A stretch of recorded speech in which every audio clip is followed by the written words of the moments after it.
Here we go. The notion that the upper bound of valence is zero, and this has relevance to what we are talking about just before on this agnosticism. Maybe you could take the lead on that, Andres, and then I'd love to hear direct experiences from Frank and Daniel on this potentially. And some point before we launch into that, we actually raised a number of times the question of essentialism versus things being constructed in a bunch of different ways. And I think it's an important topic that underlies a bunch of this. So at some point, maybe we circle back around to that if anybody finds it interesting or not. Sorry to interrupt, but go ahead with the question you were wanting to talk about. No worries. Yeah, I'll definitely put a pin on that. And actually, yeah, it might be very similar to this topic. So apologies.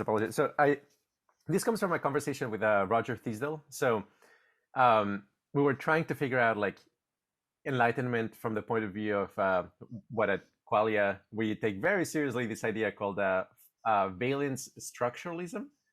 I would say like that's one of the key contributions of Mike Johnson, like Principia Qualia, is this idea that like the thing that determines how good or bad an experience feels like is its internal structure. And this sounds like a very superficial idea. Is like, yeah, sure, like is it like pink or blue, or is it like does it look balanced or not? But I think it's actually super deep. That like the structure of your experience has to do with actually like there's a lot of parameters we usually don't realize can be modified. For example, the smoothness of attention and awareness, or the smoothness of phenomenal space, or the sort of thing that Daniel likes to talk about, which is like phase issues in awareness, or like phase coherence in awareness. Essentially, there's like a lot of these parameters we don't realize are like modifiable. But as you experiment with different states of consciousness, you kind of like see this like broad pattern that like very jagged or asymmetrical, sheared, broken, stressed, strained experiences, configurations of consciousness that have like symmetry breaking operations, broadly speaking, are like negative in valence. Whereas like states of consciousness across the board that have like smooth geometry, symmetry, regularity, homogeneity, continuity, tend to a first approximation be positive valence. And in some sense, you can describe the valence of a given moment of experience by like pointing out the structural features of it, and then kind of like making a tallying.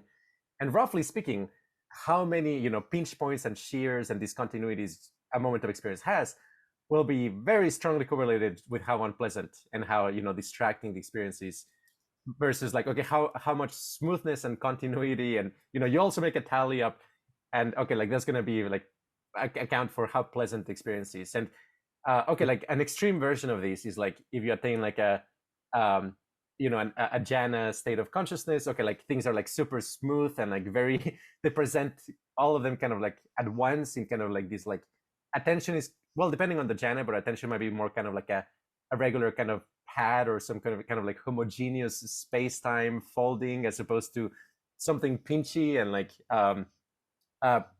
pins and needles of attention that we're kind of like used to more on more everyday states of consciousness. So this is kind of like valence structuralism, I think, like holds up to a large extent.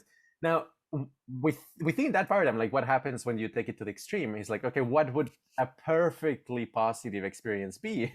Well, in this paradigm would be one that has no symmetry breaking operations at all, meaning it's an experience that has like zero information content. There's every way you look at it, it looks exactly the same. There's no way of breaking its symmetry.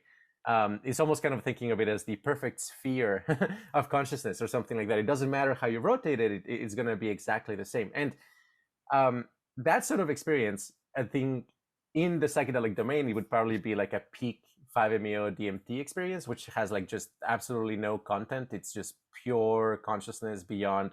It's not even just like pure space or pure mind. Is like something even deeper than that. And I think like on meditation lingo, maybe the 8th or the 9th jhana probably are like in that space. But even more than that, I think like cessations and Niroda Samapati at the extreme, which I have not experienced, but of course I've read the description of it on Daniel's book. But it sort of has like all of these like signatures of like, you know, an experience so devoid of information that it feels like you had never even been born. And that like the concept of there being like separate beings is, you know, has not even a reason as a possibility. And like, I mean, that sort of thing does happen on a breakthrough 5-MeO DMT experience. But then is, in some sense, you could argue that's almost a non-experience. So there's this weird implication maybe that like actually any information content is a downgrade from these like perfectly symmetrical zero state. It's pretty much what the Buddha said. Yeah, as Shenzhen Yang says, I think like the phrase he says something like relative to nirvana, everything hurts. And then nirvana is this weird thing that is like neither a thing nor not a thing, is this transcendent thing, but it has no information. So it's kind of like this zero state. And there's two interpretations here. I'll just finish with that, which is that like it actually like absolutely just nothing exists. You actually just do not have any being, as it were, during Niroda Samapati. Is like complete actual disappearance. A different interpretation is that you are actually completely real and existing. Is just that you're having a state of consciousness with zero information content.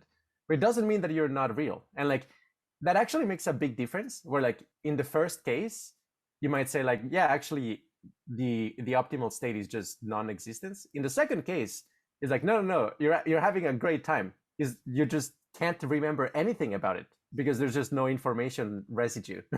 and they actually, I would think like, yeah, probably imply very different things about like what would be the optimal state of the universe. In the second one, you actually do want nervous systems just like in as close to zero information content as possible.